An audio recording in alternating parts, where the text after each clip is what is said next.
ॐ श्री गणेशाय नमः। श्री सीतारामचन्द्राभ्यां नमः। श्रीराम जानकी स्तुतिः।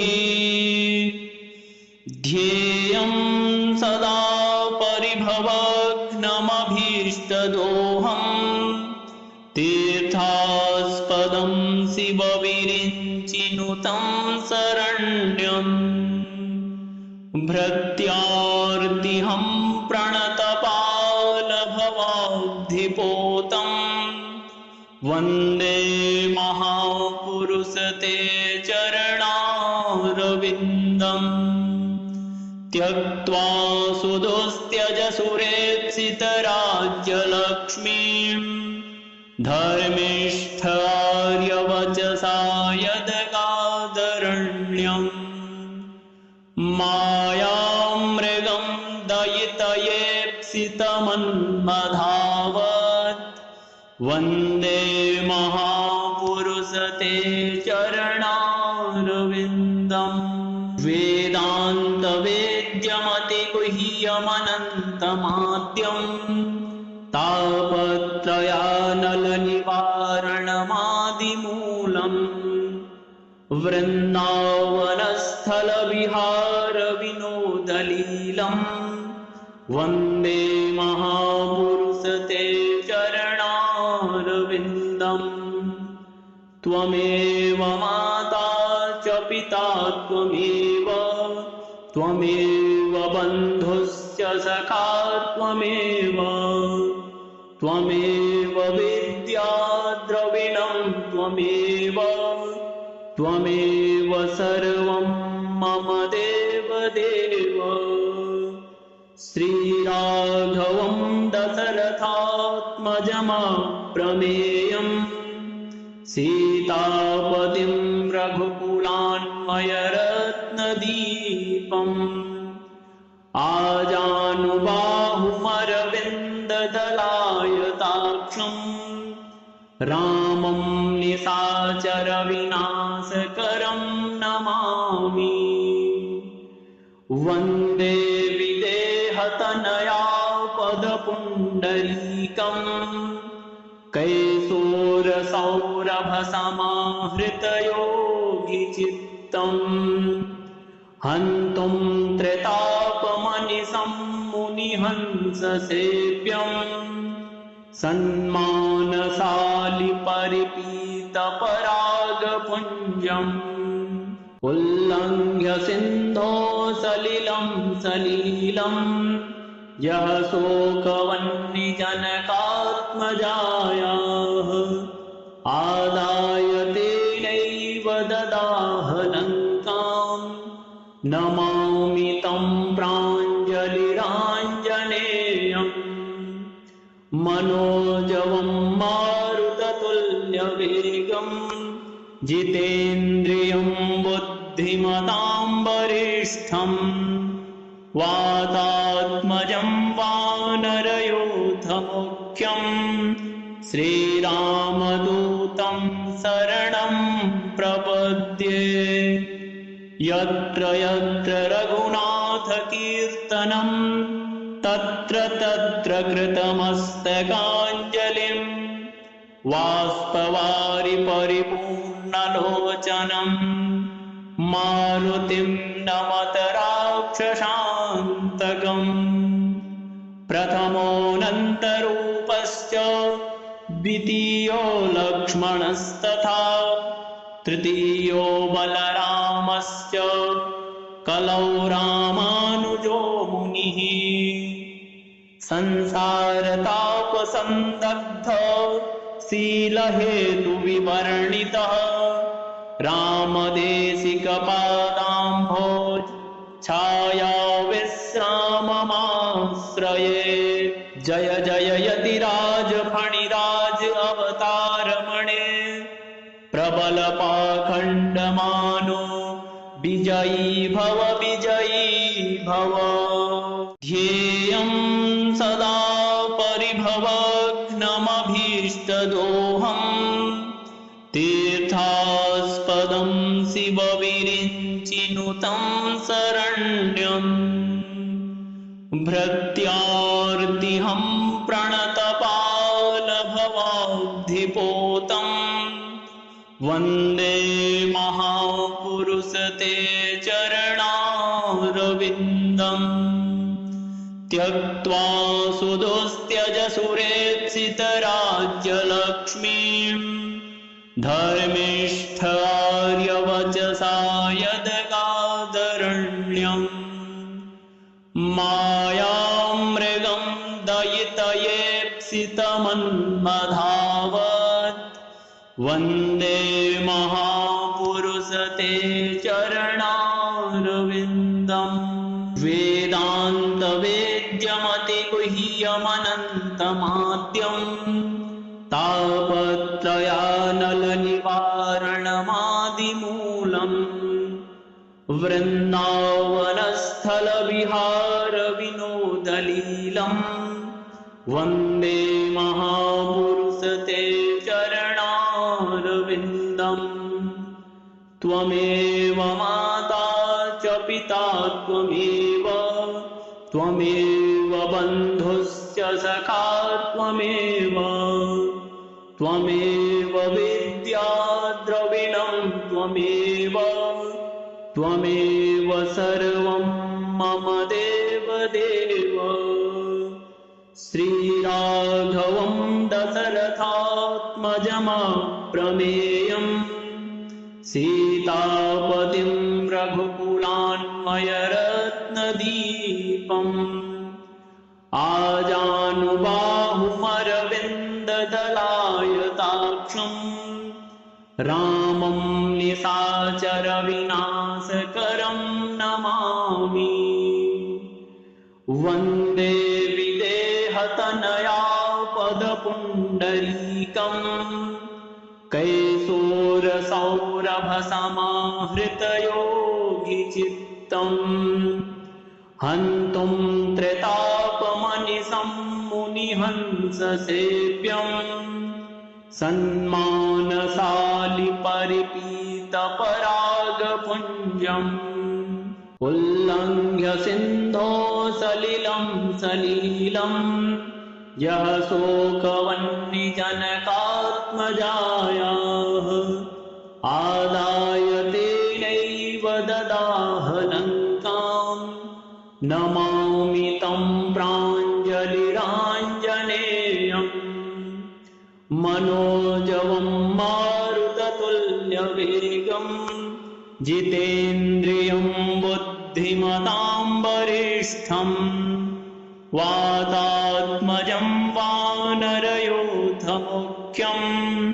श्रीरामदूतं शरणं प्रपद्ये यत्र यत्र रघुनाथकीर्तनं तत्र तत्र कृतमस्तकाञ्जलिं वाष्पवारि परिपूर्णलोचनं मारुतिं नमत राक्षसान्तकम् प्रथमोऽनन्तरूपश्च द्वितीयो लक्ष्मणस्तथा तृतीयो बलरामश्च कलौ रामानुजो मुनिः संसारतापसन्दग्ध शीलहेतुविवर्णितः रामदेशिकपादाम्भोज छाया विश्राममाश्रये जय जय यतिराज फणिराज अवतारमणे प्रबलपाखण्डमानो विजयी भव ध्येयं सदा परिभवघ्नमभीष्टदोहम् तीर्थास्पदं शिवविरिञ्चिनुतं शरण्यम् भृत्यार्तिहं प्रणतपालभवाब्धिपोतं वन्दे महापुरुष ते चरणारविन्दम् त्यक्त्वा सुदुस्त्यज सुरेप्सितराज्यलक्ष्मीं धर्मिष्ठ आर्यवचसा यदगादरण्यम् मायामृगं दयितयेप्सितमन्मधावत् वन्दे महापुरुषते चरणारविन्दम् वेदान्तवेद्यमतिगुह्यमनन्तमाद्यम् तापत्रयानलनिवारणमादिमूलम् वृन्दावनस्थलविहारविनोदलीलम् वन्दे महापुरुषते चरणारविन्दम् त्वमेव माता च पिता त्वमेव बन्धुश्च सखा त्वमेव विद्या द्रविणं त्वमेव सर्वं मम देवदेव श्रीराघवं दशरथात्मजमप्रमेयम् सीतापतिं रघुकुलान्वयरत्नदीपम् आजानुबाहुमरविन्ददलायताक्षम् रामं निशाचरविनाशकरं नमामि वन्दे विदेहतनया पदपुण्डरीकम् कैशोरसौरभसमाहृतयोगिचित्तम् हन्तुं त्रितापमनिशं मुनिहंससेव्यम् सन्मानशालि परिपीतपरागपुञ्जम् उल्लङ्घ्य सिन्धो सलिलं यः शोकवह्निजनकात्मजायाः आदाय तेनैव ददाह लङ्काम् नमामि तं प्राञ्जलिराञ्जनेयम् मनोजवं मारुततुल्यवेगम् जितेन्द्रियं बुद्धिमतां वरिष्ठम् वातात्मजं वानरयोधमुख्यम् श्रीरामदूतं शरणं प्रपद्ये यत्र यत्र रघुनाथकीर्तनं तत्र तत्र कृतमस्तकाञ्जलिम् बाष्पवारि परिपूर्णलोचनम् मारुतिं नमत राक्षसान्तकम् प्रथमोऽनन्तरूपश्च द्वितीयो लक्ष्मणस्तथा तृतीयो बलरामश्च कलौ रामानुजो मुनिः संसारतापसन्दग्ध शीलहेतुविवर्णितः रामदेशिकपादाम्भोज छाया विश्राममाश्रये जय जय यतिराज फणिराज अवतारमणे प्रबलपाखण्डमानो विजयी भव ध्येयं सदा परिभवग्नमभीष्टदोहम् तीर्थास्पदं शिवविरिञ्चिनुतं शरण्यम् भृत्यार्तिहं प्रणतपालभवाब्धिपोतम् वन्दे महापुरुषते चरणारविन्दम् त्यक्त्वा सुदुस्त्यज सुरेप्सितराज्यलक्ष्मीम् धर्मिष्ठ आर्यवचसा यदगादरण्यम् मायामृगं दयितयेप्सितमन्मधावत् वन्दे महापुरुषते चरणारविन्दम् वेदान्तवेद्यमतिगुह्यमनन्तमाद्यम् तापत्रयानलनिवारणमादिमूलम् वृन्दावनस्थलविहारविनोदलीलम् वन्दे महापुरुष ते चरणारविन्दम्। त्वमेव माता च पिता त्वमेव त्वमेव बन्धुश्च सखा त्वमेव त्वमेव विद्या द्रविणं त्वमेव त्वमेव सर्वं मम देवदेव। श्रीराघवं दशरथात्मजमप्रमेयम् सीतापतिं रघुकुलान्वयरत्नदीपम् आजानुबाहुमरविन्ददलायताक्षम् रामं निशाचरविनाशकरं नमामि।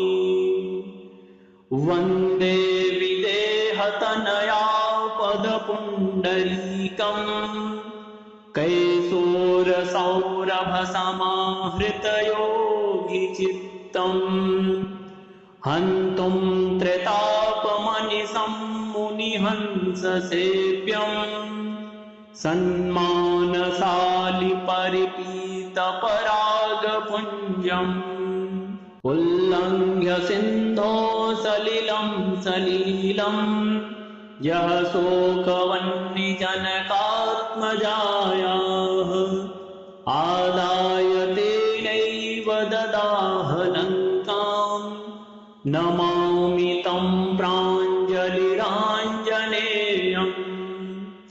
मनोजवं मारुततुल्यवेगम् जितेन्द्रियं बुद्धिमतां वरिष्ठम् वातात्मजं वानरयूथमुख्यम् श्रीरामदूतं शरणं प्रपद्ये। यत्र यत्र रघुनाथकीर्तनं तत्र तत्र कृतमस्तकाञ्जलिं बाष्पवारि परिपूर्णलोचनं मारुतिं नमत राक्षसान्तकम्। प्रथमोऽनन्तरूपश्च द्वितीयो लक्ष्मणस्तथा तृतीयो बलरामश्च कलौ रामानुजो मुनिः। संसारतापसन्दग्ध शीलहेतुविवर्णितः रामदेशिकपादाम्भोज छाया विश्राममाश्रये। जय जय यतिराज फणिराज अवतारमणे प्रबलपाखण्डमानो विजयी भव। ध्येयं सदा परिभवग्नमभीष्टदोहम् तीर्थास्पदं शिवविरिञ्चिनुतं शरण्यम्। भृत्यार्तिहं प्रणतपालभवाब्धिपोतम् वन्दे महापुरुष ते चरणारविन्दम्। त्यक्त्वा सुदुस्त्यज सुरेप्सितराज्यलक्ष्मीं धर्मिष्ठ आर्यवचसा यदगादरण्यम्। मायामृगं दयितयेप्सितमन्मधावत् वन्दे महापुरुष ते चरणारविन्दम्। वेदान्तवेद्यमतिगुह्यमनन्तमाद्यम् तापत्रयानलनिवारणमादिमूलम् वृन्दावनस्थलविहारविनोदलीलम् वन्दे महापुरुष ते चरणारविन्दम्। त्वमेव माता च पिता त्वमेव त्वमेव बन्धुश्च सखा त्वमेव त्वमेव विद्या द्रविणं त्वमेव त्वमेव सर्वं मम देवदेव श्रीराघवं दशरथात्मजमप्रमेयम् सीतापतिं रघुकुलान्वयरत्नदीपम्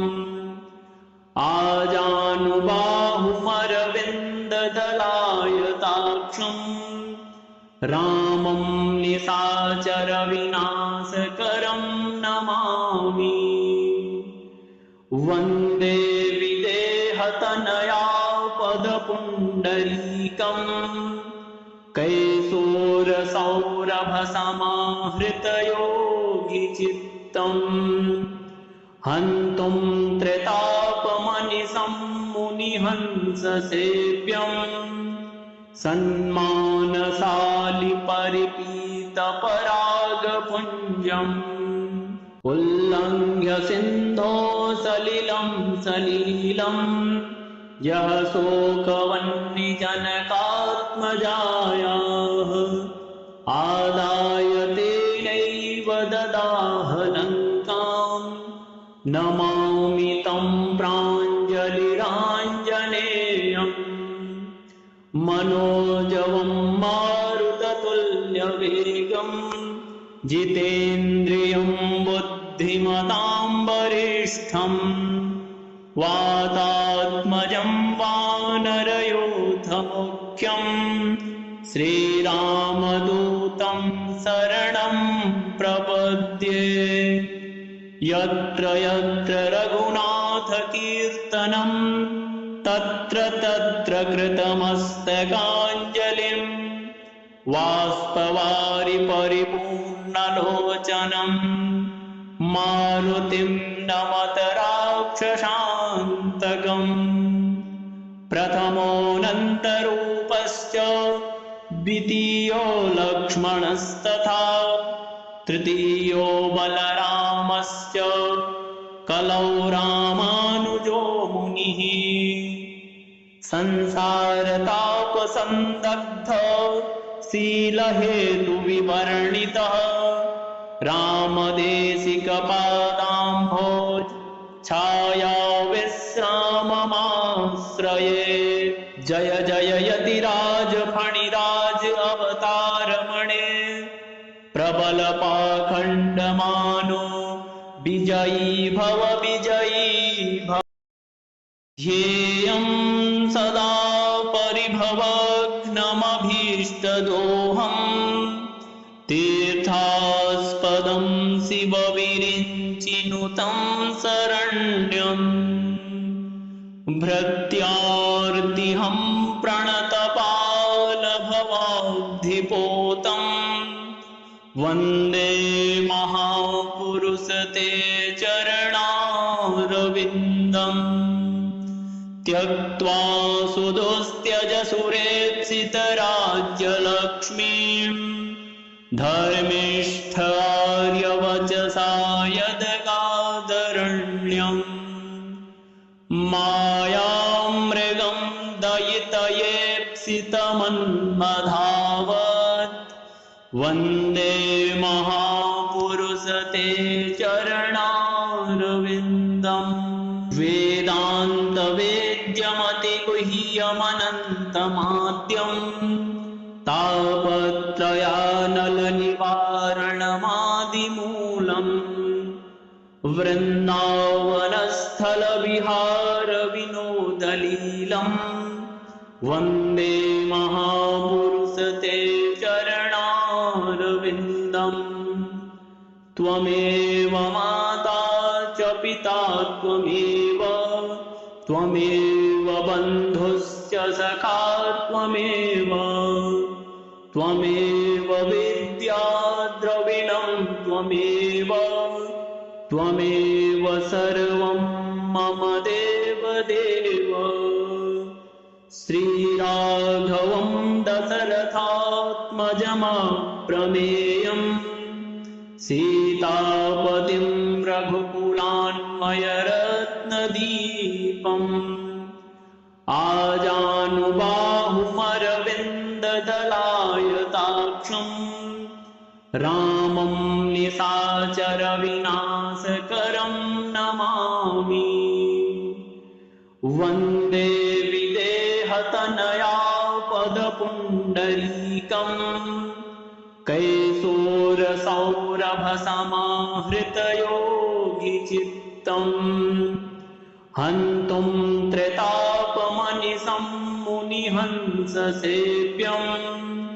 सन्मानशालि परिपीतपरागपुञ्जम् उल्लङ्घ्य सिन्धो सलिलं सलीलम् यः शोकवह्निजनकात्मजायाः आदाय तेनैव ददाह लङ्काम् नमामि तं प्राञ्जलिराञ्जनेयम् मनोजवं मारुततुल्यवेगम् जितेन्द्रियं बुद्धिमतां वरिष्ठम् वातात्मजं वानरयूथमुख्यम्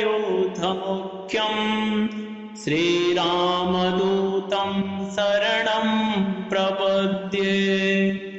यत्र यत्र रघुनाथकीर्तनं तत्र तत्र कृतमस्तकाञ्जलिम् बाष्पवारि परिपूर्णलोचनं मारुतिं नमत राक्षसान्तकम्। प्रथमोऽनन्तरूपश्च द्वितीयो लक्ष्मणस्तथा तृतीयो बलरामश्च कलौ रामानुजो मुनिः। संसारतापसन्दग्ध शीलहेतुविवर्णितः रामदेशिकपादाम्भोज छायाविश्राममाश्रये। जय जय यतिराज फणिराज अवतारमणे प्रबलपाखण्डमानो विजयी भव ध्येयं सदा परिभवग्नमभीष्टदोहम् तीर्थास्पदं शिवविरिञ्चिनुतं शरण्यम्। भृत्यार्तिहं प्रणतपालभवाब्धिपोतम् वन्दे महापुरुष ते चरणारविन्दम्। त्यक्त्वा सुदुस्त्यज सुरेप्सितराज्यलक्ष्मीं धर्मिष्ठ आर्यवचसा यदगादरण्यम्। मायामृगं दयितयेप्सितमन्मधावत् वन्दे महापुरुष ते चरणारविन्दम्। वेदान्तवेद्यमतिगुह्यमनन्तमाद्यम् तापत्रयानलनिवारणमादिमूलम्। वृन्दावनस्थलविहारविनोदलीलम् वन्दे महापुरुष ते चरणारविन्दम्। त्वमेव माता च पिता त्वमेव त्वमेव बन्धुश्च सखा त्वमेव त्वमेव विद्या द्रविणं त्वमेव त्वमेव सर्वं मम देवदेव। श्रीराघवं दशरथात्मजमप्रमेयम् सीतापतिं रघुकुलान्मयरत्नदीपम् आजानुबाहुमरविन्ददलायताक्षम् रामं निशाचरविनाशकरं नमामि। वन्दे विदेहतनया पदपुण्डरीकम् कैशोरसौरभसमाहृतयोगिचित्तम् हन्तुं त्रितापमनिशं मुनिहंससेव्यम् सन्मानशालि परिपीतपरागपुञ्जम् उल्लङ्घ्य सिन्धो सलिलं यः शोकवह्निजनकात्मजायाः आदाय तेनैव ददाह लङ्काम् नमामि तं प्राञ्जलिराञ्जनेयम् मनोजवं मारुततुल्यवेगम् जितेन्द्रियं बुद्धिमतां वरिष्ठम् वातात्मजं वानरयूथमुख्यम् श्रीरामदूतं शरणं प्रपद्ये यत्र यत्र रघुनाथकीर्तनं तत्र तत्र कृतमस्तकाञ्जलिं बाष्पवारि परिपूर्णलोचनं मारुतिं नमत राक्षसान्तकम् प्रथमोऽनन्तरूपश्च द्वितीयो लक्ष्मणस्तथा तृतीयो बलरामश्च कलौ रामानुजो मुनिः संसारतापसन्दग्ध शीलहेतुविवर्णितः रामदेशिकपादाम्भोज छाया विश्राममाश्रये जय जय यतिराज फणिराज अवतारमणे प्रबलपाखण्डमानो विजयी भव ध्येयं सदा परिभवघ्नमभीष्टदोहम् तीर्थास्पदं शिवविरिञ्चिनुतं शरण्यम् भृत्यार्तिहं प्रणतपालभवाब्धिपोतम् वन्दे महापुरुष ते चरणारविन्दम् त्यक्त्वा सुदुस्त्यज सुरेप्सितराज्यलक्ष्मीं धर्मिष्ठ आर्यवचसा यदगादरण्यम् मायामृगं दयितयेप्सितमन्मधावत् वन्दे महापुरुष ते चरणारविन्दम्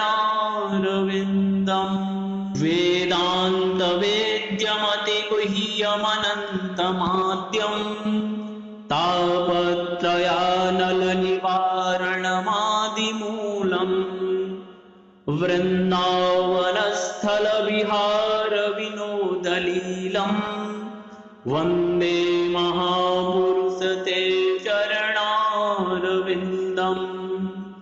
त्वमेव माता च पिता त्वमेव बन्धुश्च सखा त्वमेव विद्या द्रविणं त्वमेव सर्वं मम देवदेव श्रीराघवं दशरथात्मजमप्रमेयम् सीतापतिं रघुकुलान्वयरत्नदीपम्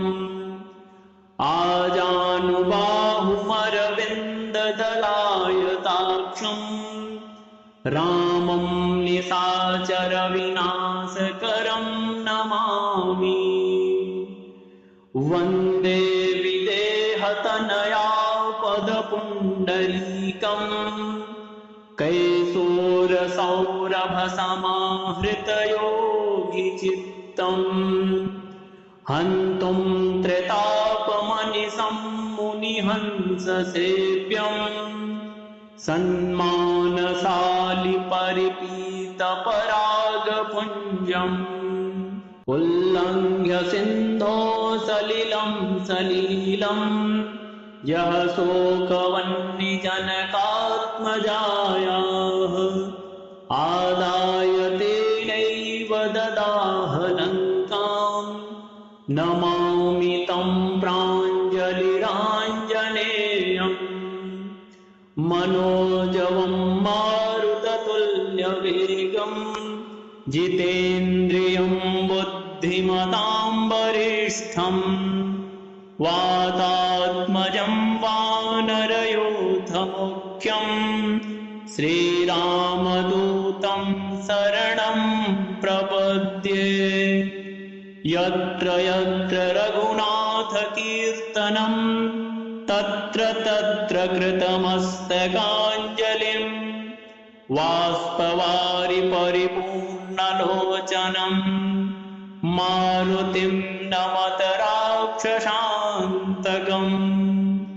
प्रथमोऽनन्तरूपश्च द्वितीयो लक्ष्मणस्तथा तृतीयो बलरामश्च कलौ रामानुजो मुनिः।